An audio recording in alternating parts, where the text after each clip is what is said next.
la entrevista preguntándole un poquito justo lo que hablábamos, o bueno, un poco más sobre su vida personal, no tanto de repente sobre el trabajo que desempeña acá. Primero quería preguntarle cómo es que ha cambiado su vida o sus vidas a raíz de las investigaciones que lleva en el equipo especial. Bueno, negar que ha habido un cambio creo de que no sería posible, porque los casos que se conocen en el equipo especial son de una importancia y relevancia bastante alta. Hay un interés por parte de la ciudadanía respecto a la labor que venimos desempeñando, en general todos los fiscales del equipo especial. Los medios de comunicación están bastante interesados en los actos, en todo aquello que viene realizando el equipo especial. Tengo ya más de 14 años de fiscal. Sé que llevar casos de esta complejidad concitan una tensión, pero siempre hago la diferencia de que estos casos, al ser de una mayor trascendencia nacional, a la pregunta que me hace, sí cambia algunas conductas que puedo tener como fiscal. ¿Y su familia cómo es que ha recibido este cambio en su vida? Precisamente eso es algo que ha cambiado, es decir, el nivel de seguridad que debo adoptar para el normal desenvolvimiento de mi relación familiar se ha extremado.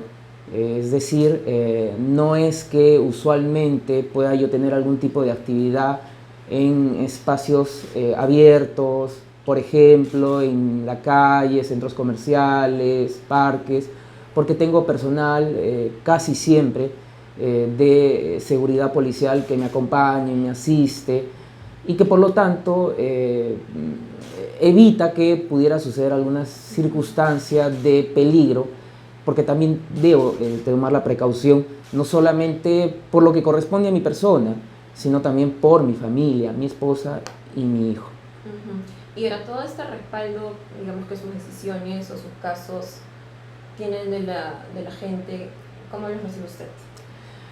Yo lo recibo como parte de un trabajo que corresponde a fiscales, asistentes, a un grupo importante de personas que conforman el equipo especial, encabezado por el doctor Rafael Vela, mi persona y otros fiscales y asistentes, como repito.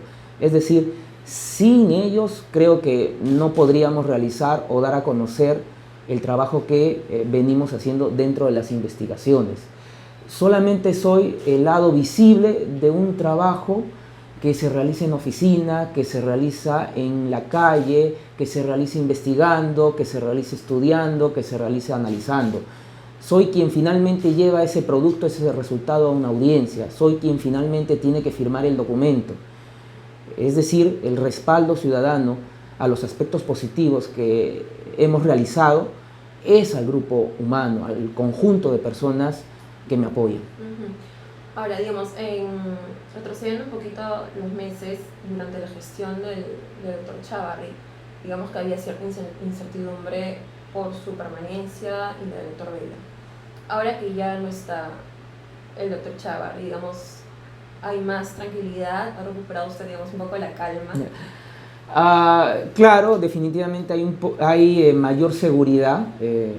La señora doctora Zoraida Ábalos, como fiscal de la Nación, brinda esa garantía que nos va a permitir desarrollar nuestra actividad en total independencia, circunstancia que no venía ocurriendo con la gestión de Pedro Chávarri, no solamente porque lo podíamos percibir en las relaciones interinstitucionales, la relación en la institución, dentro de la institución, sino sobre todo porque del desarrollo de la investigación que venía llevando a cabo, bueno, y actualmente continúo, la investigación contra la investigada Fujimori Gucci, se había establecido esta suerte de consorte, alianza del grupo a quien ella representaba con la persona de Pedro Chávarri. Y eso pues generaba una cierta desconfianza hacia él para realizar pedidos, requerimientos, pedidos de fiscales, asistentes, mobiliarios. Digamos que le ponía trabas a su trabajo. Claro, o sea, estamos hablando de que actualmente, por ejemplo, para el día de hoy ya se aumentó el número de fiscales en un número mínimo, pero el número que habíamos solicitado, por ejemplo, ¿no? Entonces eso ya muestra una diferencia con la gestión de Pedro Chávarri. Había el cuestionamiento del doctor Rafael Vela y mío respecto al doctor Alonso Peña Cabrera como jefe de la Unidad de Cooperación Judicial Internacional. La doctora Zoraida Ábalos ha tomado una decisión. Entonces eso también respalda la labor del equipo especial respecto a esa área y las relaciones que se tienen con otros ministerios públicos o procuradurías en Latinoamérica. Usted había manifestado su incomodidad por el trabajo del doctor Peña Cabrera. Digamos, ¿su salida corresponde a un pedido que han hecho ustedes a la Fiscal de la Nación o simplemente es una decisión que tomó la doctora Ábalos simplemente? Mire, yo considero de que esa decisión la doctora lo ha tomado atendiendo las circunstancias que se había suscitado en el desarrollo de estos últimos meses. Existe el pedido del doctor Rafael Vela Barba, en su oportunidad le había solicitado a Pedro Chávarri solicitando la remoción de Alonso Peña Cabrera en el cargo, que finalmente el doctor, el ex fiscal de la Nación Pedro Chávarri no acogió ese pedido. Entiendo que la doctora ha hecho suyo este pedido anterior, las circunstancias que han venido suscitándose y que finalmente ha dado una respuesta que garantiza la armonía y el desarrollo de las investigaciones del equipo especial. Doctor, ahora ya para entrar un poquito al caso y lo que ocurrió recientemente con el caso de Keiko Fujimori, quería saber cuál es su impresión o su opinión acerca de la doctora Elizabeth Arias. Mire, no quisiera dar una opinión al respecto, toda vez de que lo que ha venido sucediendo entre estas últimas horas van un poco alterando la proyección que como fiscal del caso tengo. Consideraba que no es la juez más adecuada para el conocimiento de esta investigación, atendiendo de que había dado un pronunciamiento anterior que cerraba la investigación, es decir, ante un control de plazo, ella lo declaró fundado, ordenó que se concluya la investigación y haya un pronunciamiento en 10 días. No considero de que esto era una investigación de crimen organizado o que se adecuaba a la ley de criminalidad organizada, y eran situaciones que se estaba valorando para solicitar algún apartamiento de ella de este caso. Sin embargo, el día de hoy se ha dado cuenta de que la abogada de Keiko Fujimori Gucci ha solicitado más bien la inhibición de ella por algún vínculo profesional en el ejercicio de la defensa que ha tenido de la juez. ¿Y qué le parece ese anuncio? Mire, espero que si la propia defensa de Keiko Fujimori le está solicitando que se aparte o que se retire, se inhiba del caso, la juez tenga bien aceptarlo y que se permita una mejor decisión. Ahora, claro está de que todo esto está supeditado al pedido de nulidad y recusación que ha formulado el doctor Rafael Vela Barba respecto a la decisión de la Segunda Sala Penal de Apelaciones que preside el doctor César Saguanay. Estamos a la expectativa, porque considero de que hay fundamentos para primero apartar a esta sala del conocimiento del pedido de nulidad que ha formulado el doctor Vela Barba y que una vez de que se aparte a esta sala, se pueda la nueva sala discutir la nulidad planteada por el doctor Vela. Ahora, ¿hay un plazo para que esta sala pueda evaluar primero esta recusación y luego verse la nulidad? Lo que pasa es que lo que estamos viendo en el sistema o en la sala nacional son criterios distintos que un poco nos llama a la reflexión. Por ejemplo, en algunos casos convoca audiencia a la sala para debatir la recusación. En otros casos no. En los medios de comunicación ha salido el abogado del investigado Jaime Yoshiyama Tanaka a hacer una relación de aquellos casos en los cuales la sala no ha convocado audiencia.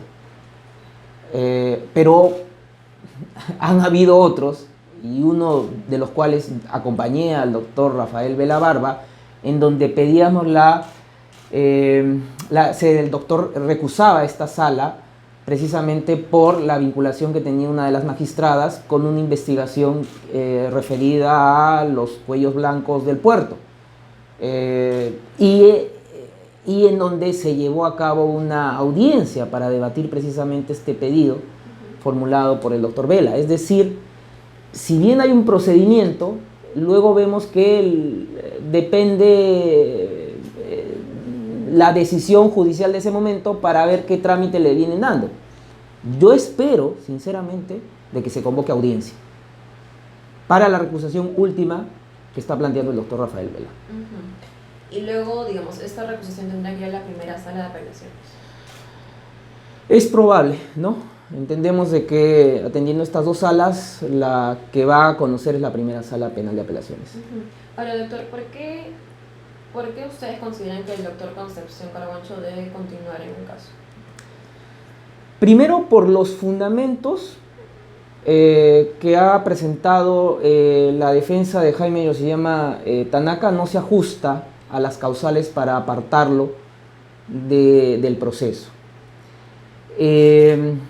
Más allá de discutir el fondo, que eso es lo que el doctor está solicitando, el doctor Vela me refiero, debatir los fundamentos, lo que ha denunciado el doctor es de que la sala, la segunda sala penal de apelaciones, ha sustituido al abogado defensor de Jaime Yoshiyama Tanaka porque la norma es expresa al señalar que se tienen que acompañar los elementos de convicción para que me puedan entender las pruebas. Y de la lectura del expediente de la recusación, la defensa de Jaime Yoshiyama Tanaka no presenta ningún documento que respalda su pedido. Lo que ha realizado esta sala es suplir ese error, ponerse el ropaje del abogado defensor y ellos mismos buscar esa prueba que, a tenor de lo que ha resuelto, ellos señalan de que han accedido al internet, han descargado la entrevista, la han escuchado y producto de ese acto es que han decidido. Situación que es bastante irregular, que usualmente no se da, llama poderosamente la atención y que afecta el regular desarrollo de este proceso. Una vez de que esta situación se debata, que eso es lo que está buscando el doctor Rafael Vela con una nueva sala, lo que tendría que hacer esta sala es no admitir ese pedido de recusación porque no ha cumplido con lo que señala la norma, es decir, acompañar la prueba.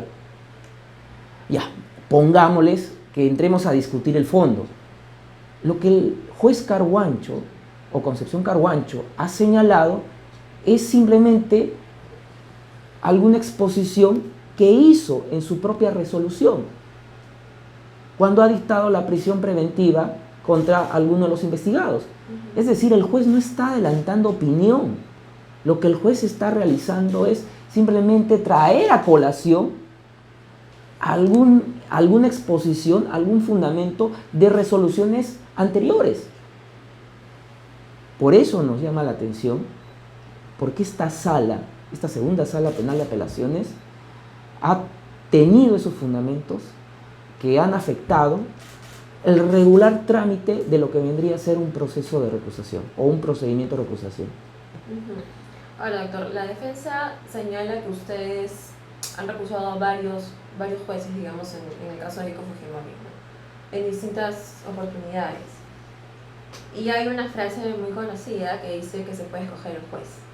En este caso, ¿la Fiscalía trata de escoger jueces? No, es que nosotros, bueno, lo digo porque estoy hablando a título también de la instancia superior que viene a ser el doctor Rafael Vela. Tan solamente se ha presentado una recusación contra esta sala hace algunos meses, cuando se tomó conocimiento de la vinculación que tenía una de las magistradas con los jueces que estaban involucrados en la investigación de los cuellos blancos del puerto. La indebida actuación que se tuvo de parte de estos jueces superiores de la segunda sala penal de apelaciones respecto al procedimiento que tuvo al revisar las detenciones preliminares que se tuvo también en este mismo caso. Pero ese fue un solo pedido con estos fundamentos. Lo que el doctor Rafael Vela ha presentado es una segunda recusación por otros fundamentos que son totalmente distintos a los anteriores, pero que nos llevan al convencimiento de que acá no habría una imparcialidad por parte de esta sala. Porque si vamos dando cuenta de los actos que han desarrollado, y aún más con esta decisión de apartarlo al juez Concepción Carhuancho del caso de una manera ilegal, lo que está demostrando la sala es que no hay una imparcialidad que ellos alegan que no cumple Concepción Carhuancho. Ellos más bien están parcializados aparentemente respecto a los intereses de los investigados.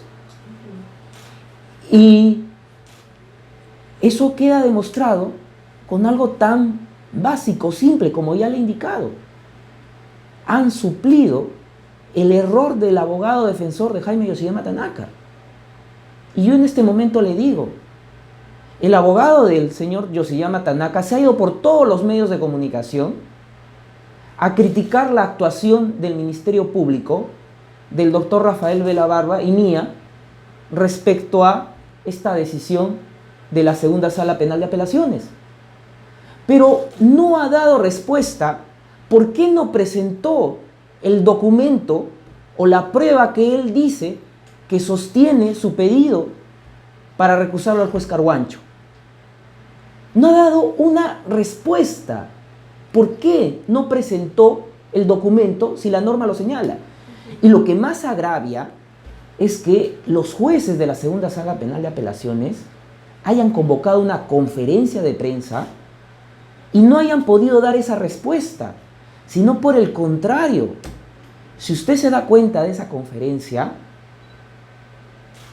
ponen el video de la entrevista telefónica que sostiene RPP con Concepción Carhuancho, pero ese video como tal no está en el expediente. Es decir, han salido estos tres jueces a engañar a la sociedad en esta conferencia de prensa, mostrando un video que no está en el expediente. Yo no puedo salir a los medios de comunicación a dar a conocer situaciones falsas, inexistentes. Ese pedido de recusación no estaba acompañado o no se adjuntaba prueba alguna. Es más, y ya lo dijo el doctor Rafael Vela Barba, ellos actúan prueba porque solicitan a la coordinación de la Sala Penal Nacional que informen si Concepción Carhuancho estaba autorizado para dar entrevistas.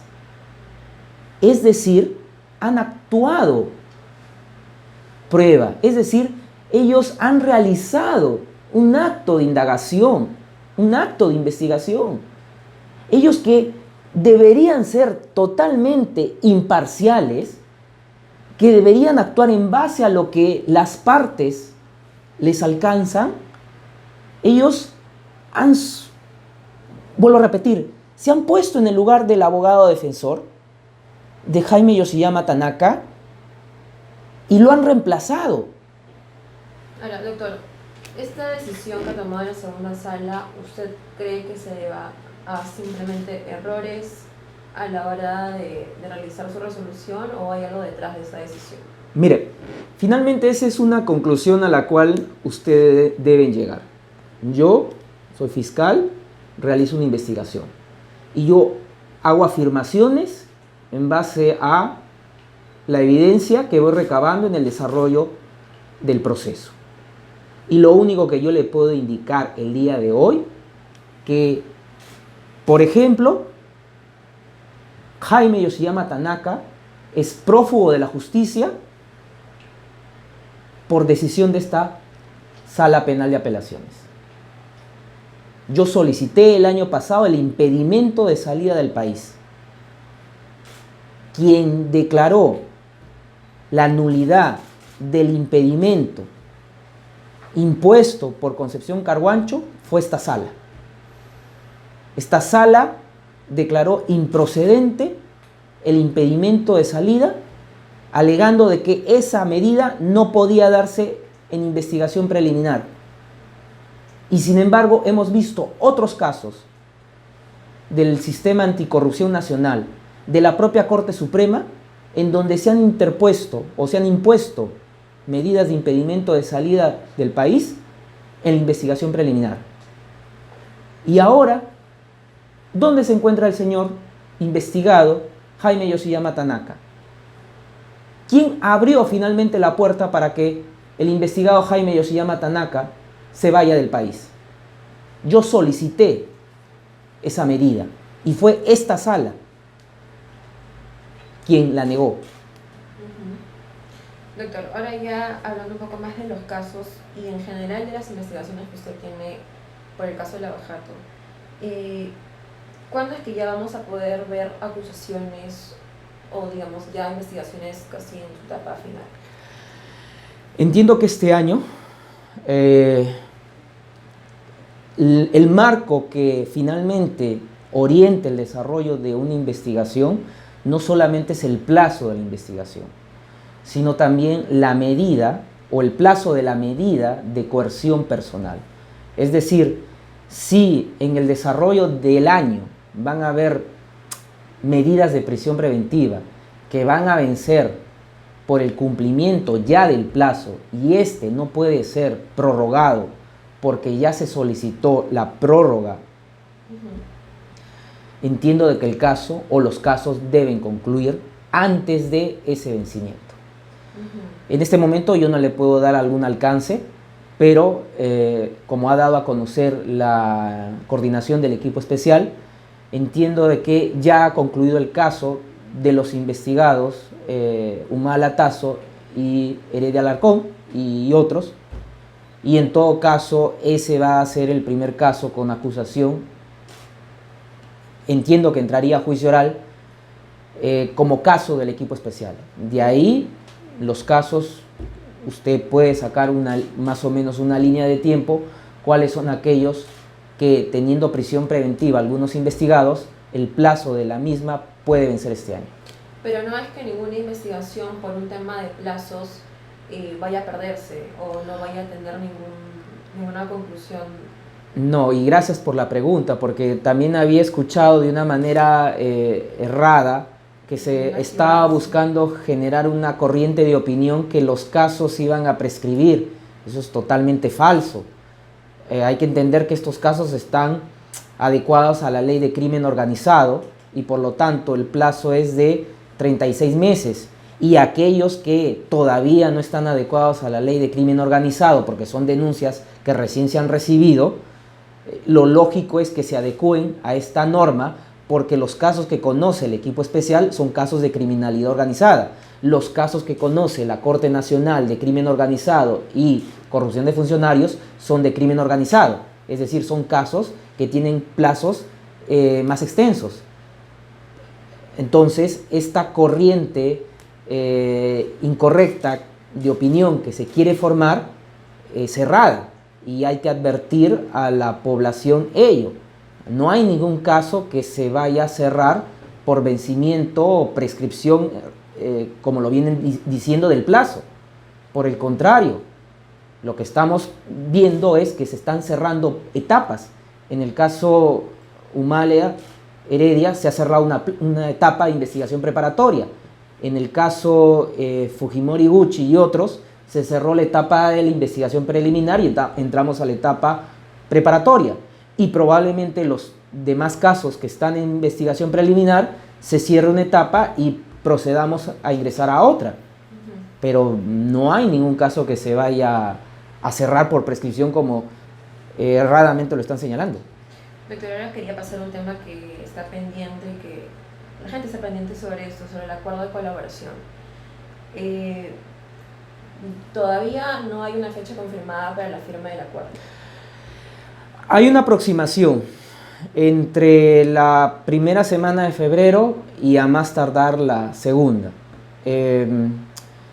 Ya el borrador en sí del documento ya está en el análisis de los sujetos intervinientes, es decir, la persona jurídica colaboradora y las personas naturales colaboradoras y la Procuraduría. Los acuerdos ya están definidos, es lo que se había arribado en diciembre pasado. El documento formal, el documento final, lo que se presentaría ante un juez para el control de legalidad, ya está concluido y esperamos en estos días, antes de llegar al mes de febrero, que se puedan levantar las observaciones que los sujetos intervinientes pueden presentar al Ministerio Público una vez que haya concluido su análisis o evaluación. Porque se estaba informando de que de repente hoy ya se iba a definir la fecha de la firma del acuerdo, ¿no es así? Hoy día, como Ministerio Público, hemos concluido la redacción final. Como le digo, el análisis o la evaluación ya está para que los sujetos intervinientes lo hagan. Las observaciones, consideraciones, posterior levantamiento de observaciones o consideraciones o algunos aspectos adicionales que pueden ser mínimos, eso se va a llevar a cabo en los días siguientes y la idea es llegar, como le digo, entre la segunda y tercera semana de febrero. Esa es la expectativa, ¿no? Creo de que antes del inicio de las diligencias en el Brasil, ese documento debe estar firmado. Entonces, se está a la espera de la respuesta de Brasil para la firma del acuerdo. De los sujetos intervinientes, quiero que me entienda, los sujetos intervinientes son la persona jurídica colaboradora y las personas naturales colaboradoras y el Estado representado por el procurador ad hoc. Doctor, ¿quiénes van a ser los funcionarios que van a firmar este acuerdo en Brasil? Eso ya no le puedo indicar, porque la reserva se va a levantar una vez de que sea homologado ante un juez. Una vez de que el juez apruebe el acuerdo de colaboración eficaz, lo que se le está solicitando al juez como una manifestación de total transparencia de parte de quienes vamos a intervenir en este acto es levantar la reserva de la entidad de quienes están participando. Entonces el acuerdo de colaboración va a ser público. El documento aprobado judicialmente va a ser de conocimiento público en aquellos extremos que pueda ser dado a conocer. Y eso yo sí le rogaría, en todo caso, que más adelante, una vez firmado el documento, una vez homologado, entiendo de que la coordinación del equipo especial a través del doctor Rafael Velabarba lo daría a conocer los aspectos que pueden ser de conocimiento público. Ahora, doctor, pero lo que sí se puede decir es las fechas en que van a declarar los funcionarios. Sí, tengo entendido y su medio ya lo ha dado a conocer. Iniciamos el 18, entre las últimas semanas de febrero y las primeras semanas de marzo. ¿Del 18 al 22? Sí, más o menos. De febrero y también en marzo van a ser días de bastantes diligencias que vamos a tener en el Brasil. Sí. También se conocía que en marzo van a haber más interrogatorios. También más, igual. Y mi pregunta también era sobre eso. ¿Por qué conocemos que Jorge Barata va a declarar en marzo? Sí. ¿Por qué es que en marzo y no en febrero? Porque ese es el diseño que se ha establecido. Acuérdese que no solamente es la decisión que podemos adoptar nosotros, hablo de equipo especial, sino también la respuesta que podemos tener del procurador regional, el doctor Orlando Martelo, y también de la defensa y de Jorge Barata y la propia persona de Jorge Barata. Es decir, es finalmente conjugar agendas para llegar a días adecuados para que se pueda recibir la declaración. La coordinación ha venido de parte del doctor Rafael Velabarba y cuando se me puso en conocimiento, lo único que pude señalar es que si esa es la agenda que finalmente se había coordinado y la autoridad brasileña lo está disponiendo, se tenía que cumplir. Ok, pero entonces, digamos, ¿eso ha pedido de la defensa de Jorge Barata? No, ahí es que hay varios factores. Primero, la aceptación de la Procuraduría. Acuérdense que la Procuraduría Regional de Curitiba, o Procuraduría a cargo del doctor Orlando Martelo, es quien define la agenda. Simplemente para abrir un paréntesis, las diligencias que estaban programadas para enero y que se vieron frustradas por la decisión de Pedro Chávarri de removernos del cargo, habían sido programadas con varias semanas de anticipación. Reprogramar esas diligencias no dependía de los fiscales peruanos, depende primero del procurador brasileño, es decir, de la Fiscalía del Brasil, es decir, del doctor Orlando Martelo. 2, depende de que para esos días vayan los funcionarios brasileños. En este caso, si vamos al caso de Jorge Barata, me está hablando usted de Jorge Barata, con su abogado. Y una vez de que se pueda habilitar la fecha de la autoridad brasileña, la aceptación del funcionario brasileño o del colaborador brasileño, nosotros simplemente aceptamos concurrir para esa fecha. Entonces, eso ha sido una suma de posiciones que han llevado a que sea en estas fechas. Lo ideal hubiese sido en enero, como ya se había programado, gestionado y coordinado con tiempo de anticipación. Pero bueno, las circunstancias ya conocidas nos obligan a que esto sea retrasado para esas fechas. Ahora, doctor, estos interrogatorios que van a haber el próximo mes, ¿sobre qué temas van a hablar? Lo que corresponde a los casos que estoy conociendo, el Metro de Lima, tanto la investigación que está en la etapa preparatoria como en la etapa preliminar, el financiamiento de parte del partido hacia el partido aprista,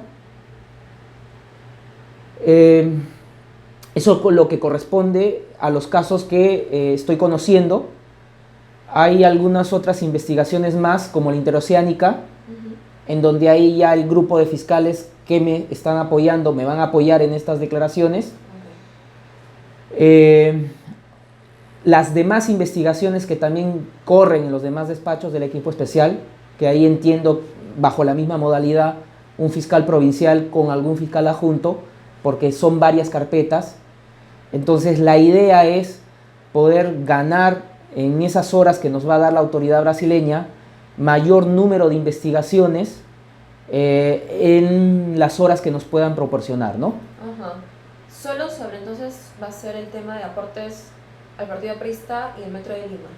El Metro de Lima en las dos carpetas es lo que voy a participar. ¿Quién habla? O sea, yo. Pero las demás investigaciones, como la interoceánica, aportes, hemos dividido el trabajo con los fiscales adjuntos. Entonces, esos son los temas que se van a ver, en su caso, para el mes de febrero. En general, para también los otros despachos. O sea, no quiero que simplemente se centre estas diligencias conmigo. O sea, Todos los fiscales todos los fiscales, exactamente. Pero en su caso, digamos, son estos feos. Porque me ha preguntado usted qué casos son los que yo voy a interrogar, yo le estoy señalando, son estos 3 casos en donde yo voy a interrogar. Doctor, ahora, ¿por qué es necesario este acuerdo de colaboración eficaz con la empresa? Porque vamos a entrar en una etapa para las investigaciones que ya están en curso, en las cuales los funcionarios de la empresa que han sindicado la comisión del hecho delictivo van a tener que declarar ante un juez. Ya en el caso que hemos hecho referencia de Ollantumala y Nadine Heredia, que no lo estoy viendo yo, sino lo está viendo el doctor Germán Juárez, de pasar a una etapa de juzgamiento, va a tener que declarar los funcionarios brasileños que se están obligando, con la firma de este convenio, presentarse ante un juez peruano. Entonces, eso garantiza que sí o sí el funcionario de la empresa Odebrecht se presente ante un juez peruano. De la misma manera, en la investigación que estamos llevando respecto a la investigada Keiko Fujimori, de llegar a una etapa mayor, por ejemplo, un juicio oral, con este documento se están obligando a presentarse ante una autoridad peruana, un juez peruano, a declarar. De la misma manera, en las investigaciones que todavía se están estructurando, a que puedan dar información mediante la declaración testimonial, como ya lo hizo el señor Jorge Barata respecto a la investigación de Keiko Fujimori, Ollantumala y otras investigaciones en las cuales él pueda dar esa información. Pero no solamente él, sino todos los funcionarios que sean requeridos por la autoridad peruana. Además de que podemos tener acceso al sistema, al software My Way Day Droisus, en donde la empresa se está obligando a entregar la información vinculada a aspectos relacionados a nuestro país. Para ello se va a realizar una labor de identificación, porque todo ese sistema de la caja 2 se manejaba a través de claves o codinomes, como ellos lo indicaban, para poder determinar cuál ha sido esta ruta de la solicitud del dinero y el destino que se le estaba dando a este dinero que provenía de este departamento de sobornos. De la misma manera, todo tipo de información o documentación que puede obrar acá en el Perú. Hay que tener en cuenta que con el convenio, la empresa no va a deshacerse de la documentación que por cuestiones tributarias podría corresponderle al cumplir el plazo de obligación de la norma tributaria que le obliga a tenerlo en custodia, sino que lo va a conservar en el plazo que se ha señalado en el acuerdo de colaboración eficaz, que son 10 años, y que la empresa está presta a entregarnos toda la documentación y toda la información. Es decir, que a partir de la homologación del acuerdo de colaboración eficaz, tenemos una fuente de información que nos va a entregar lo que le estemos solicitando para las investigaciones.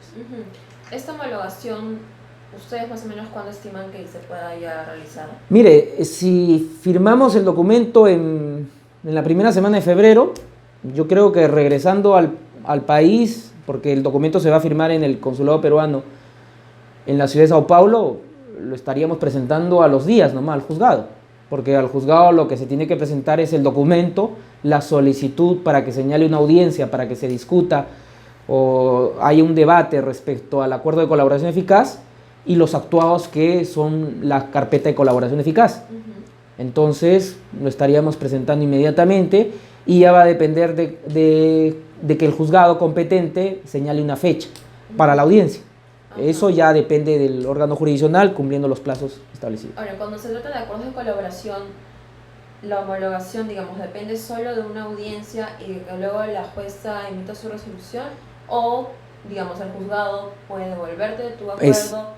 Exactamente. O sea, puede haber aspectos en los cuales el juzgado solicite aclaraciones, pueda formular algún tipo de observaciones, y eso permite llegar a la audiencia ya levantando cualquier tipo de aspecto que el juez haya solicitado, se le informe. Es decir, lo que se busca con esta devolución del acuerdo o que se levante las observaciones al acuerdo es que, llegado a la audiencia, se pueda debatir de la mejor manera y que el juez, una vez dado el debate, pueda dictar su resolución. Entonces la audiencia es al final de las verificaciones o... Un control previo, un control escrito que deba hacer el juez del documento con el expediente y luego habilitado para la audiencia. Y se espera, digamos, que este lapso de tiempo no sea mucho. No creo. Yo no, de presentarlo, como le digo, inmediatamente, yo creo que los primeros días de marzo esto ya debe estar ¿En audiencia? Concluido en audiencia. Va a depender, ¿no? Va a depender. También hay que ver cómo está la carga judicial, ¿no? Habría que ver, yo entiendo de que es un proceso especial y entonces la agenda judicial se va a adecuar a estos procesos especiales, ¿no? Que es lo que finalmente señala la norma.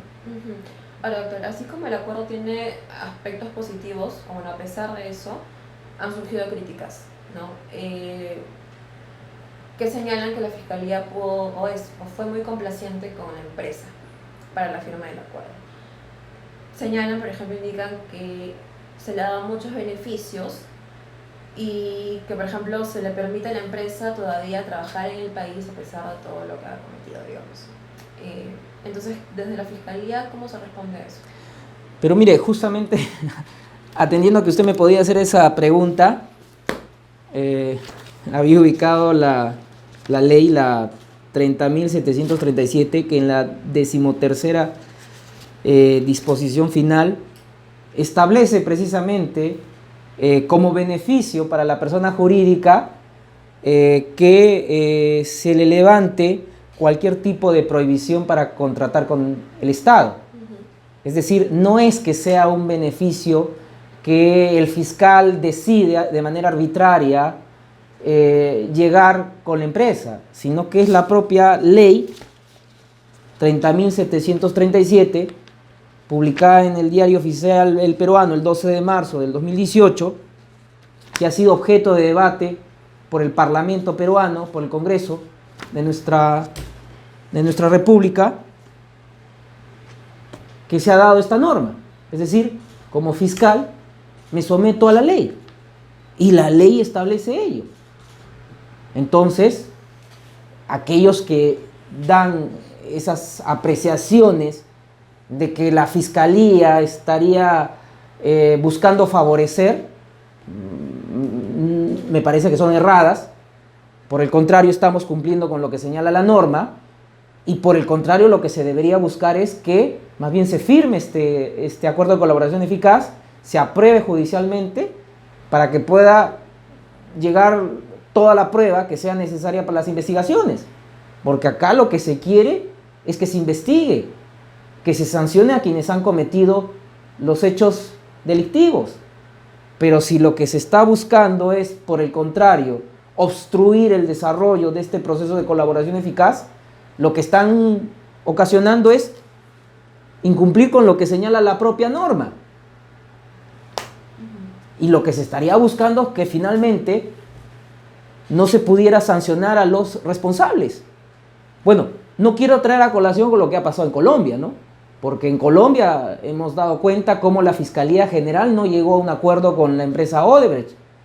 Y hemos visto que han habido algunos crímenes respecto a testigos claves en estas investigaciones. Cuestionamientos al fiscal general de Colombia por vinculación con algunos estudios que defendían los intereses de las personas que debían ser procesadas. O sea, la situación en Colombia no es ejemplo acá. Allá en Colombia han tenido que elegir a un fiscal ad hoc, que también está siendo cuestionado. Acá en Colombia han habido marchas, después de las marchas que han habido acá en el Perú. Entonces, Colombia, por el contrario, no es ningún referente. Más bien los colombianos piensan y tienen esa firme creencia que lo que se está realizando acá en el Perú, por parte del Ministerio Público peruano, es lo correcto. Porque la información que nos va a dar Odebrecht Es información que nos va a ayudar a procesar y sancionar a, entre comillas lo pongo esto, nuestros corruptos. Porque ya hemos dado cuenta de que eso es lo que finalmente se está logrando. En Colombia no tienen a ningún expresidente o alta autoridad procesada. Acá tenemos, bueno, todos los expresidentes, con alguna medida. Doctor, ahora, este acuerdo de colaboración, como usted ya lo dijo, incluye que se puede acceder a estos servidores. En general, y también de estos servidores, ¿qué es lo que se espera obtener? Mayor información, mucha información. La idea es de poder ver hasta dónde llegó estos actos de corrupción, no solamente a nivel nacional, regional, provincial, entidades, organismos estatales. Todo lo que ha ingresado a ese departamento de sobornos y se registraba en este software determina que tenía un fin ilícito, delictivo. O sea, no era una contabilidad o un mecanismo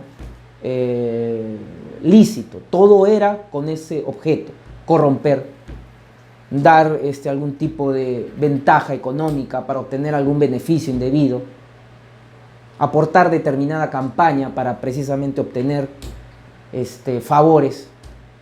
Entonces, lo que se espera es que tengamos esa amplitud para que nos puedan dar cualquier tipo de información o datos que se encuentran en ese servidor. ¿Se podría decir que a partir del acuerdo las investigaciones van a avanzar con mayor rapidez?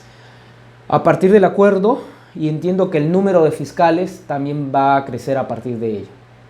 Ya la doctora Zoraida Ábalos ha designado algunos fiscales que están reforzando los despachos fiscales y se entiende de que el equipo especial debe crecer. La idea no solamente es las casi 40 investigaciones que estamos conociendo. La idea es tener un mayor número de procesos y que en un menor plazo, en un menor tiempo, esto pueda ser procesado, es decir, llegar de ser el caso a condenas en un plazo más reducido que el que actualmente tenemos por la falta de personas o número de fiscales para poder atender las investigaciones.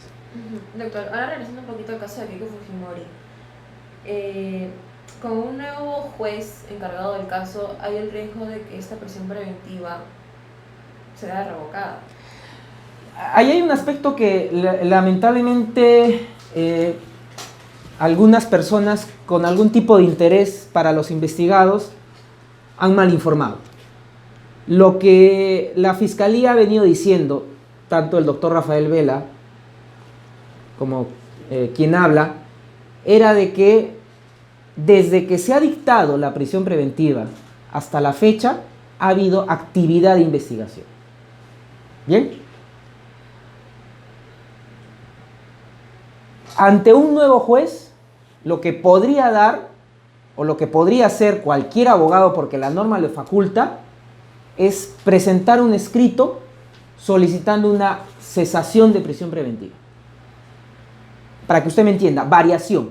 Es decir, no una prisión preventiva, sino una comparecencia con restricciones, por ejemplo.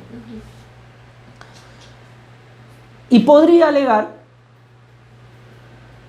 que han habido actuaciones que obligan al juez que varíe o cese la prisión preventiva, cosa que no comparto, espero que no suceda, y si ello sucediera voy a tener que defender con argumentos en la audiencia correspondiente y oponerme a cualquier pedido de esa naturaleza.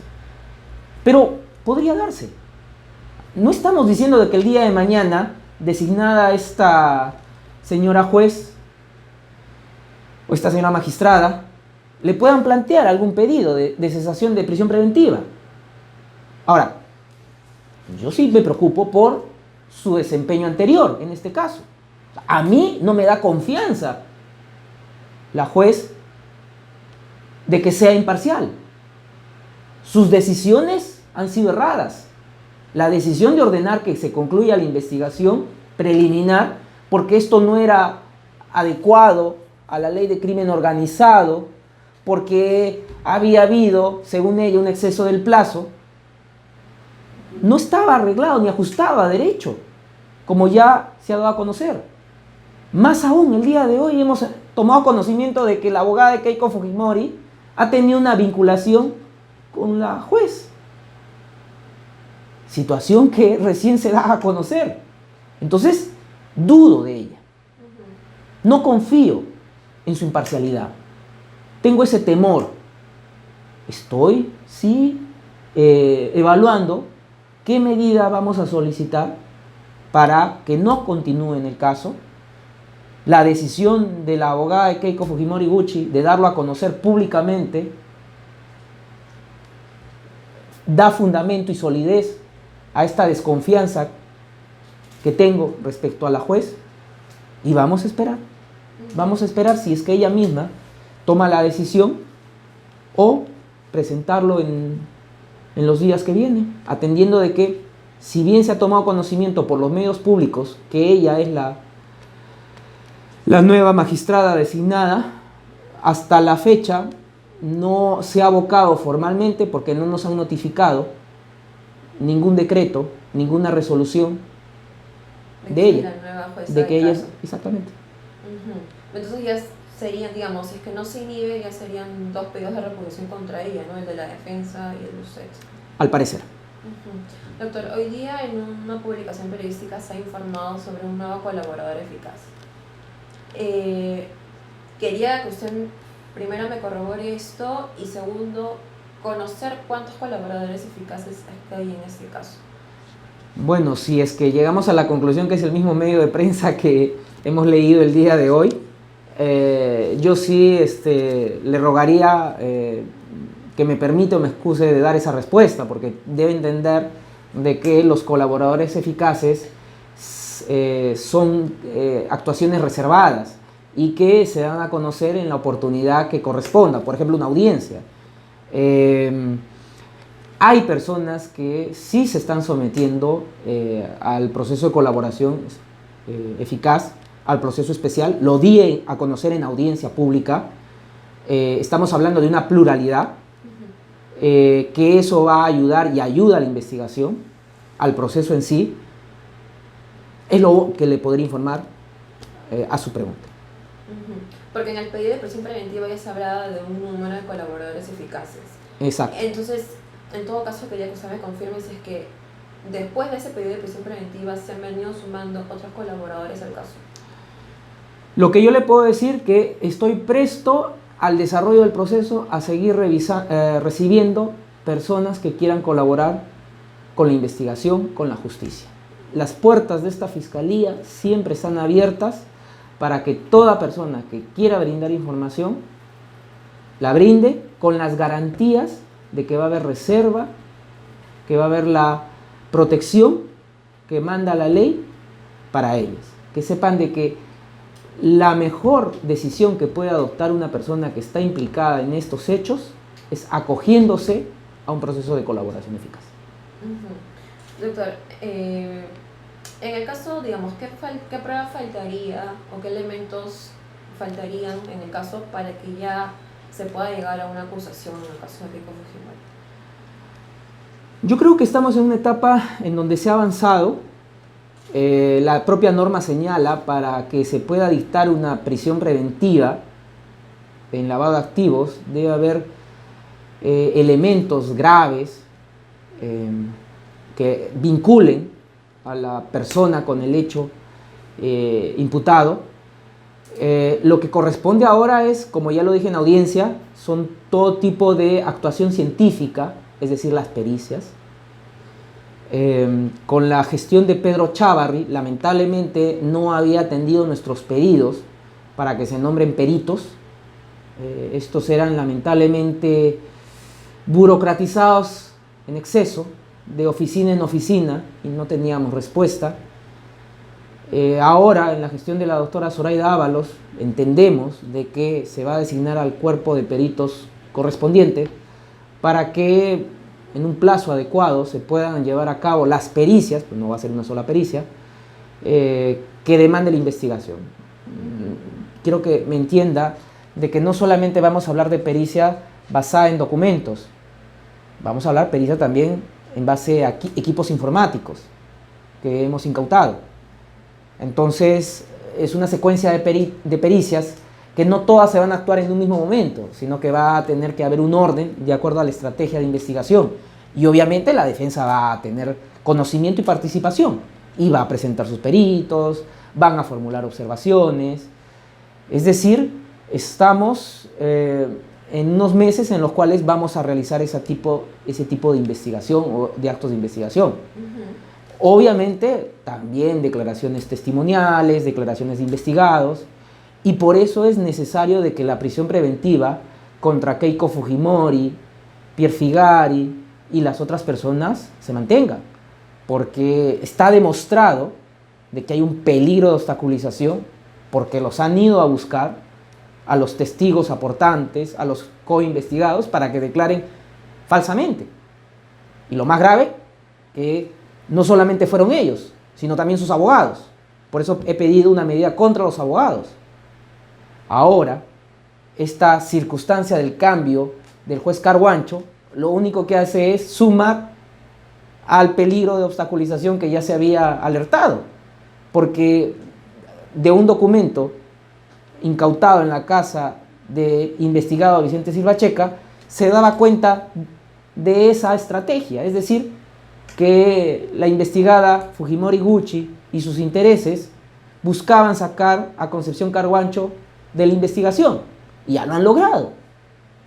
Por eso es la preocupación que tengo respecto a cómo se está desenvolviendo el órgano jurisdiccional en estas decisiones, tanto la segunda sala penal de apelaciones y ahora la designada jueza Elizabeth Arias Quispe, de que tenía una vinculación con la abogada de Keiko Fujimori Gucci. Entonces se estima que el plazo de investigación preparatoria no sea muy largo. Soy un fiscal que no alarga los casos. Tengo ya bastantes años. Sé, como ya le he indicado, de que las investigaciones tienen que tener un plazo razonable. El plazo de la prisión preventiva marca una pauta, pero acuérdese que no es el plazo para la investigación, es el plazo para llevar un juicio también. Entonces, tengo que saber de que dentro de ese plazo de investigación preparatoria, dentro del plazo de investigación preparatoria y atendiendo más el plazo de la prisión preventiva, tengo que este caso encauzarlo, de ser el caso, a un juicio oral, a un juzgamiento. Entonces, yo espero concluir el proceso de investigación en los plazos adecuados. Doctor, y en este caso, en el caso de Keiko Fujimori, ¿ya se identificó toda la ruta del dinero? Estamos en proceso. Yo no le podría decir, ya tenemos toda la ruta identificada, porque en todo caso le diría, vamos a pasar a juicio oral en unas semanas. No, o sea, hay aristas que vamos descubriendo, aristas que vamos confirmando, y que eso es parte del desarrollo de la investigación. Al momento de, por ejemplo, solicitar la prisión preventiva contra Keiko Fujimori y los otros, si bien teníamos indicios de la participación de los abogados que los han defendido, esto se ha ido corroborando con el desarrollo de la investigación, es decir, hasta ya tener una visión con evidencias, con pruebas, de que ellos habían también interferido en las declaraciones de los aportantes. Entonces, la investigación es dinámica. Doctor, ahora quería pasar a casos que usted también tiene, pero que de repente la gente no conoce mucho, que son estos aportes que habría hecho Odebrecht en las campañas de Lapra y de Kuczynski. No sé, a manera muy general, quería más o menos si nos puede informar en qué estado están nuestras investigaciones. No solamente referida al partido aprista, a la campaña del señor Pedro Pablo Kuczynski, sino también a la campaña de Alejandro Toledo, que son 3 investigaciones que se derivan de la declaración del señor Jorge Barata. Las investigaciones, y respecto al partido aprista, iban en buen término o en buen desarrollo, porque había designado a la fiscal adjunta Erika Delgado, quien me estaba apoyando, a quien había delegado la conducción de los actos de investigación. Sin embargo, un nefasto acto de Pedro Chávarri, ex fiscal de la Nación, de retirarla, justo en un allanamiento del caso de Keiko Fujimori, no solamente me perjudicó en el caso de la investigación de la persona que le estoy hablando, sino también de estas investigaciones y sobre todo la investigación que se estaba llevando contra el partido aprista, porque ya se había hecho un diseño de trabajo, se estaba recibiendo las declaraciones de los principales intervinientes en todo este proceso de financiamiento, y lamentablemente esta merma que tuvimos, este retiro que hizo de la fiscal Erika Delgado, nunca fue repuesto, nunca se reemplazó a alguna persona en ese cargo. Hemos solicitado a la doctora Zoraida Ábalos la reincorporación de esta fiscal, y una vez que pueda retornar, continuar con la estrategia de trabajo que se había desarrollado. Es decir, estos casos se encuentran ahorita, en este momento, en una etapa de investigación preliminar, están dentro del plazo de la investigación preliminar, y poder llevar la investigación en los mismos términos y en las mismas condiciones que hemos venido llevando también la investigación al financiamiento de la candidata Fujimori Gucci. Y imagino que estas investigaciones también van a ir creciendo con los interrogatorios que van a venir. Sí, precisamente por eso estoy viajando también al Brasil para esas fechas, para la declaración de Jorge Simões Barata, para tomarle la declaración. En mi caso, como ya le había indicado, respecto al financiamiento de la campaña del partido aprista. Ahora, doctor, en el caso del Metro de Lima, se habló mucho de la colaboración de Jorge Cuba. Quería saber si podía informar cómo se encuentra ese caso, si es que se llegó a cerrar la colaboración con él.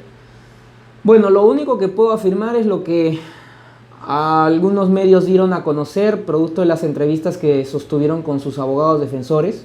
Lo que recibí fue una colaboración eficaz cerrada por el colega a quien reemplacé.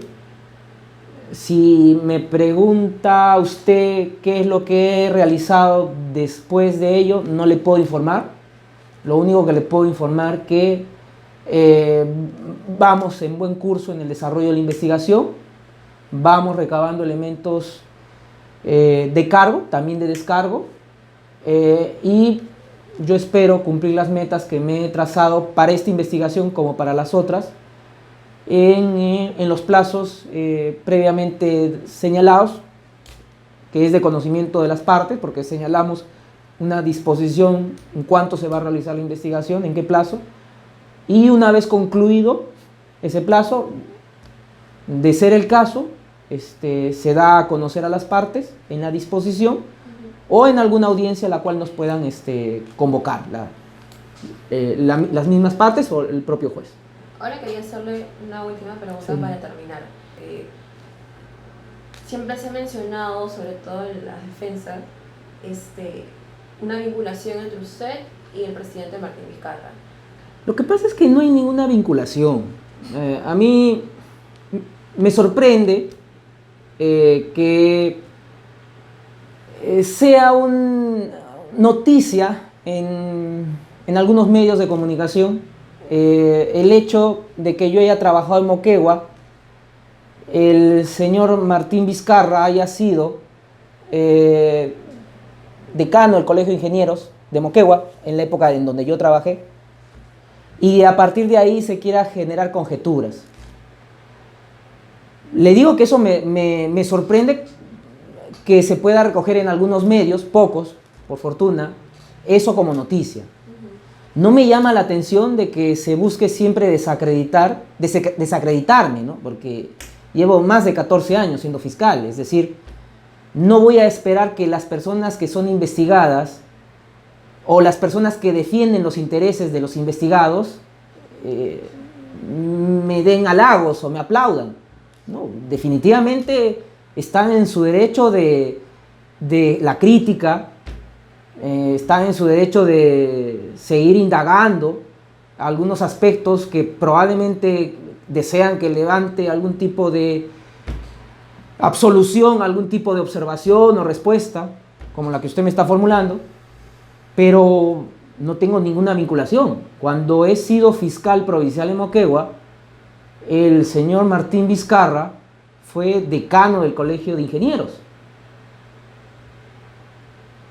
Y cuando yo recibo la investigación del caso del Moqueguazo, yo no fui el fiscal que incorporó al señor Martín Vizcarra al proceso. Yo lo recibí. Y en el desarrollo de la investigación preparatoria, el fiscal que conocía el caso decide retirarse dentro de los investigados o de los agraviados, no me acuerdo bien. Pero la coordinación me lo asigna el caso a mí. Y cuando tengo que resolver el caso, tengo que ver quiénes generaron el disturbio. Y como se puede ver de los fundamentos de ese requerimiento, el señor Martín Vizcarra no estuvo dentro de los que generaron el disturbio. Quienes generaron el disturbio solicitó una pena bastante alta, que se fue a juicio oral ese caso, y creo que finalmente se logró condenar ya con otro fiscal, porque ya yo dejé Moquegua y vine acá a la ciudad de Lima. Se logró condenar a algunos de los que ocasionaron ese disturbio. Decir de que en el año 2008, 2009, 2010 yo podía suponer de que el señor Martín Vizcarra vendría a ser presidente del 2018 no resiste la lógica. Pero mientras yo estuve en Moquegua, el señor Martín Vizcarra no tuvo ningún cargo público. Bien, es decir, no tuve investigación en donde él fuera comprendido, salvo el Moqueguazo, como le indico, lo recibí de otro fiscal que ya lo había incluido como investigado. Y lo de mi esposa también no resiste tampoco mayor análisis, ¿no? No soy yo quien deba defenderla a ella, sino ella se defiende por su hoja de vida. Ella también tiene años dentro de la administración pública, y si se cuestiona o se duda respecto a su incorporación en una entidad pública, para eso está la Fiscalía Especializada en Delitos de Corrupción de Funcionarios, que investigue. Y acá es la situación, para decirlo, que sí lamento que la propia coordinadora, la fiscal superior Lourdes Bernardita Telles Pérez, que todavía continúa como fiscal superior coordinadora, en la gestión de Pedro Chávarri como fiscal de la Nación, me solicita a mí que yo le dé una respuesta por qué mi esposa había sido contratada. La respuesta primero, que ella no es una fiscal investigadora, son los fiscales provinciales, no la coordinadora. Segundo, si tenía dudas de por qué había sido contratada, que le ordene a un fiscal provincial que abra un proceso de investigación y que investigue por qué fue contratada. Pero que ella tiene que dar la respuesta, o las personas que la han contratado. Yo no tendría por qué dar respuesta a ello.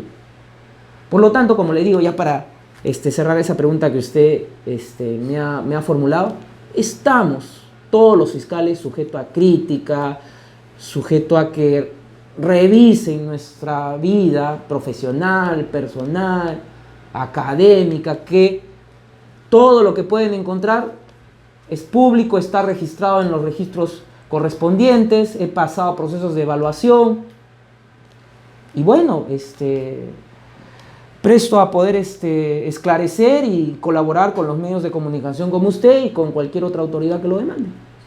Listo, Edgar. Gracias. Gracias a usted.